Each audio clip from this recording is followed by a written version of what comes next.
Hi, I'm Nora, 29, and 3 weeks ago I walked out of my twin sister's wedding mid-dinner, still in my blush pink bridesmaid dress, clutching a half-eaten roll and my dignity by a thread. It was the culmination of a lifetime of being told I was not the golden girl. Growing up with a twin means comparisons. Constant, merciless comparisons. But when you're fraternal twins and your sister looks like she stepped out of a Ralph Lauren ad while you hover between quirky and, oh, she's nice, it hits different. Claire got the dimples, the dewy blonde hair, the straight teeth without braces. I got the sarcasm, the migraines, and an awkward growth spurt that left me gangly until sophomore year of college. My parents doted on her like she was royalty. Her ballet recitals had catered intermissions. My art shows were held in the middle school cafeteria under flickering fluorescent lights. Claire got a new car when we graduated high school. I got my dad's old Civic that still smelled like gas station jerky and desperation. Still, I sucked it up. I told myself they loved us equally in their own weird, lopsided way. And I thought maybe, just maybe, things would feel more balanced as we got older. Spoiler, they did not. Claire got engaged to Devin, her perfectly boring hedge fund boyfriend, and suddenly my parents were in full royal wedding mode. Booking venues, tastings, florals, a harpist. And then, during one of our family planning dinners, my mom turned to me and said, casually, like she was asking if I wanted salad, "You'll probably just elope one day, right? You've never been the wedding type." I laughed. They all laughed. Even Claire. I hadn't even told them I was engaged yet. To Jack, the man I'd been with for 6 years. But I did that night. And what came next? That would be the moment everything began to unravel. It was during the dinner.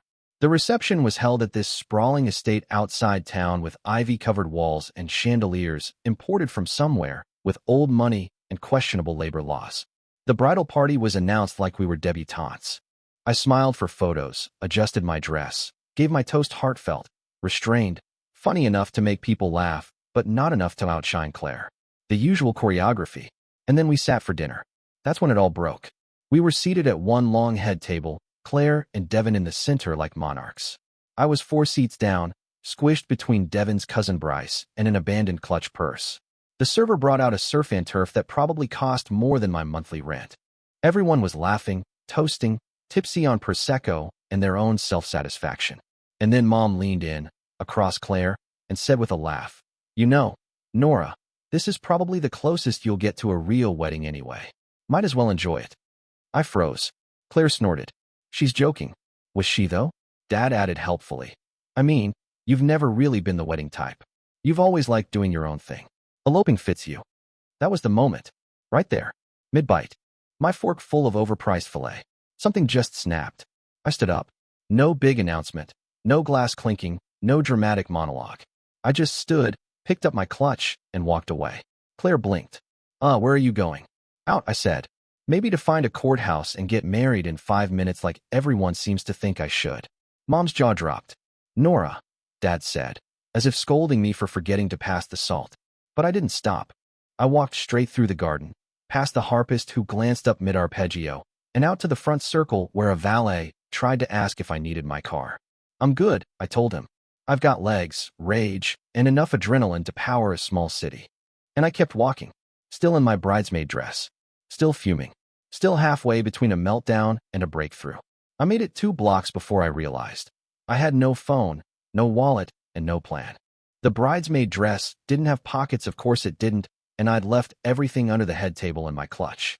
So there I was, wandering the rich people streets of a vineyard estate town in satin heels and a strapless gown, looking like a soap opera runaway. I found a bench outside a closed artisan cheese shop and sat. I was half laughing, half hyperventilating. My legs were shaking, but not from the walk. It was the emotional hangover of 29 years of second place catching up all at once. That's when my phone buzzed. It was Jack.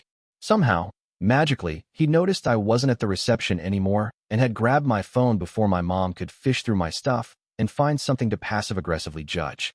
"Hey," he said when I picked up. "I'm parked 2 blocks down. Get in. Let's get tacos or a milkshake or eloped. I don't care. Just get in." "Reader," I ran. He was waiting in his truck, engine humming, windows down. I slid in like a criminal escaping a heist. He handed me fries. "You look beautiful, by the way."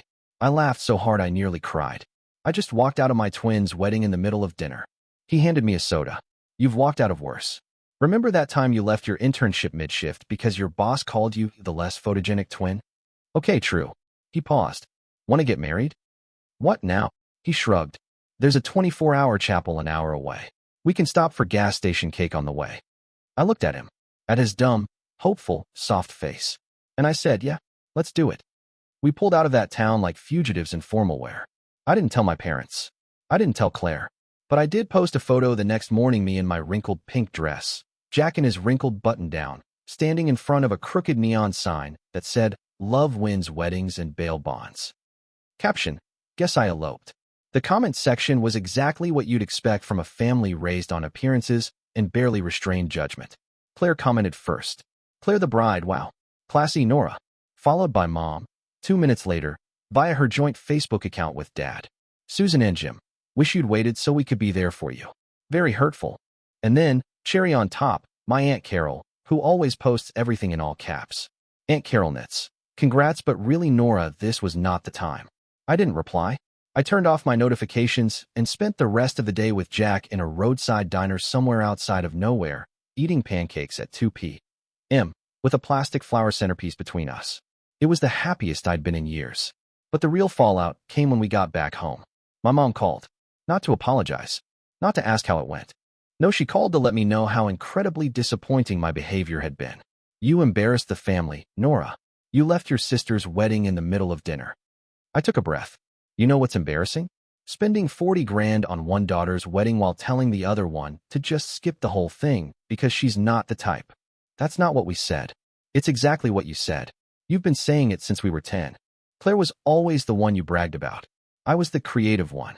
The different one. The one you forgot at the mall that time. Silence. We didn't forget you, she muttered. You wandered off. Because you made me carry everyone's bags. I was shaking. But for once, it wasn't with sadness. It was with clarity. I love Claire, I said. But I'm done pretending that it doesn't hurt. I'm not your second place. I'm not the background twin. I'm not the practice kid. I hung up before she could answer. Then I turned to Jack and said, okay, where do we get marriage licenses updated? He raised his coffee. Anywhere but my mom's house. She still thinks we're waiting till spring. We toasted with cold diner coffee and clinked mugs like they were crystal flutes. And just like that, I'd started a new chapter with 0 doves, no donut wall, and not a single harp in sight. 2 weeks after our impromptu elopement, I got a manila envelope in the mail. No return address, just my name in my mom's handwriting, sharp, tidy, the kind of script that suggests she'd label her own emotions in alphabetical order if she could. Inside was a letter. 2 pages, double-spaced, printed from a Word document. She had formatted it like a business memo. Centered heading, your wedding and recent behavior. I read the whole thing while eating cold pasta in my kitchen. It was a stunning combination of concerned trolling, polished guilt trips, and backhanded nostalgia. She opened with, I hope you know how much we love you. Then transitioned smoothly into, but your actions have caused real pain, especially for Claire, who was deeply hurt on what was supposed to be her happiest day. She wrote about decades of effort and investments we made in both of you, and the unfortunate optics of my exit. No apology, not even a hint. Just the same undertone that had always been there, like a song playing on loop in the background of my life. Claire is the real thing. You are extra. Jack read the letter over my shoulder. Halfway through, he let out a low whistle and said, did she just quote The Art of War? She did. Right here. Know thyself and thy opponent. He tossed it on the table. So what's the plan? We gonna send back a spicy counter letter? Challenge her to a duel in the Costco parking lot? I sighed. Nope. I'm done. This is the part where I stopped trying to win a game I never agreed to play. Instead of responding, I booked us a short trip to Maine. Nothing dramatic. Just time away. Lobster rolls, lighthouses, sweaters I didn't need. I even bought a journal, first one since college, and started writing everything down. It hit me sometime on the second day, walking through a foggy harbor in silence with Jack. I'd spent most of my life as a side character in someone else's narrative. The cool twin. The quirky one. The one who held the camera while the other got the spotlight. But eloping? Leaving the wedding? That wasn't some meltdown. That was the first main character move I'd ever made. Claire hadn't called. Not once. I thought maybe I'd hear from her eventually. A text. A passive-aggressive meme. Something. But radio silence. Until I got back and found her sitting on the steps of my apartment building. In full makeup. with a Vinny iced latte and a face like a wounded Vogue cover. I brought you coffee, she said. I raised an eyebrow. That one's got oat milk. I hate oat milk. She sighed. It's not for you. It's for me.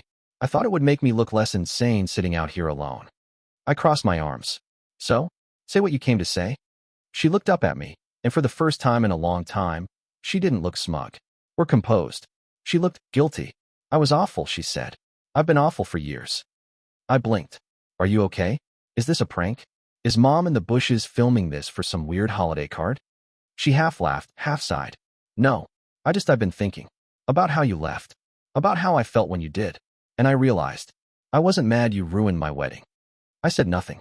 I was mad because you left on your own terms. Because I've never done that. I've always done exactly what they expected. I just happened to be better at playing their game. I sat beside her. We didn't hug. We didn't cry. But we did sit there for a long time, sharing silence in a way we never had before. Eventually, she said, you and Jack want to come over for dinner next week? Just us? No parents. No harpists. I nodded. As long as you promise not to release any doves mid-salad. She smirked. Deal. And for the first time in our lives, I felt like her sister. Not her mirror. Not her understudy. Just her equal. The dinner with Claire was awkward at first because healing always is. She made risotto. Well, sort of. It was more like cheesy rice soup with ambition. Jack praised it like it was Michelin-starred, which earned him a sarcastic eye roll from me and a full-body blush from Claire. There was wine. Stories. Laughter that didn't feel like a performance. At one point she asked Jack, what was the exact moment you knew Nora was the one? He answered without skipping a beat. When she told a guy at a bar that I was an off-duty astronaut with trauma-induced amnesia, and he believed her for 20 minutes. Claire actually laughed. Like a real, snort-out-your-nose, undignified laugh. And I watched it happen the tiniest shift in gravity. We weren't orbiting around her anymore.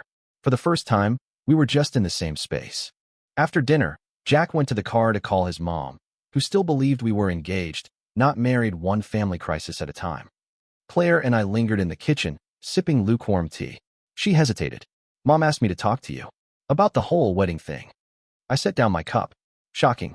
She thinks if I can get you to come over, she can apologize. Sort of. In her mom way. I stared. Does her mom way involve blaming me, followed by a 3-hour slideshow of Claire's wedding photos? Claire smiled faintly. Probably. I sighed. She doesn't get it. She never will. She still thinks I left because I was being difficult, not because I was exhausted from never being enough. Claire didn't argue. She just nodded. I think I used you, she said quietly. Your support. Your art. Your ideas. I let you do all the emotional heavy lifting, and then I soaked up all the praise. I raised an eyebrow. Wow. That's 2 confessions in a single week. Are you dying? She smiled. Just detoxing from lifelong favoritism. It's like emotional gluten. We sat for a minute. Then she asked, so what now? What's next for you and Jack? I shrugged. We're thinking of throwing a party. You know, a post-elopement, no doves, no harp, no glitter kind of thing. Just friends. Pizza. Maybe karaoke. Claire leaned back. Can I come? I grinned. Only if you promise not to show up in a white dress. She held up her hands. Scout's honor. I'll wear something ugly and beige to match your bridesmaid trauma. And just like that, we were somewhere new. Not pretending everything had always been fine, but not stuck in resentment either. 2 sisters. 2 lives. Parallel for years. Finally diverging. And finally meeting, as equals, at the intersection. We threw the party in Jack's cousin's backyard, a place that usually hosted birthday piñatas and the occasional rogue raccoon. But that night, it held something better. Something real. No theme. No speeches. No choreographed entrances or flower arrangements shaped like infinity symbols. Just string lights, 3 borrowed folding tables, a rented karaoke machine, and the kind of buffet that included Costco sheet cake and 5 kinds of chips. I wore jeans. Jack wore his formal flannel. People brought mismatched gifts wrapped in grocery bags and duct tape. It was perfect. Claire showed up late, true to form, but for once she didn't try to make an entrance. She slipped in quietly, hugged Jack, handed me a card that said you win, and offered to DJ the karaoke. I gave her the AUX cable like a peace treaty. She promptly put on a playlist labeled regretfully iconic. The night turned ridiculous fast. Jack's cousin performed a deeply emotional version of Total Eclipse of the Heart. Someone's toddler peed in the herb garden. A neighbor called to say we were being aggressively joyful. I stood in the middle of it all, sipping soda from a plastic cup, and felt something I hadn't felt in years. Not just loved, not just seen, chosen. By Jack. By the life I had the guts to walk into. By the people who didn't care how much my dress cost, or whether my sister's wedding had better lighting. Claire came up to me around midnight, barefoot, her mascara smudged in a way that made her look human for once. "You know," she said, nudging me. "This was better than mine." I blinked. "You're drunk." "Absolutely. But also right." I laughed. "What happened to being the golden girl?" She shrugged. "Turns out gold's heavy. Tarnishes fast. I kind of like bronze. Or, like, brushed copper. It's artsy. Like you." I stared at her. She stared back. Then she added, "I also realized something else." "Oh." She held up 2 fingers. "There were 2 of us, but only one throne. And I hogged it." I blinked. "Claire, what kind of wine were you drinking?" "The kind that makes you self-aware," she said. "I think it was French." Then she pulled me into a hug tight. "Messy, real. You were never the backup, Nora. You were just never loud enough to push your way into center stage. And I never stepped aside to make space." I didn't know what to say, so I just hugged her back. For the first time, without resentment wedged between our ribs. Jack came up behind me, slipped his arms around my waist, and kissed the top of my head. "So, how's it feel? Being the star of your own damn show?" I turned to him and smiled. Like I should have started sooner. The party went until 2 a.m. Someone knocked over the speaker.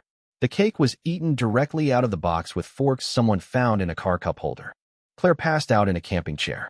Jack slow danced with me to a terrible acoustic cover of I Want It That Way. And me? I stood there under the fairy lights and thought about all the things I wasn't. I wasn't the golden girl. I wasn't the favorite. I wasn't the one they expected to succeed. But I was happy. And in the end, no amount of centerpieces or harp solos could compete with that. I didn't just walk away from the wedding.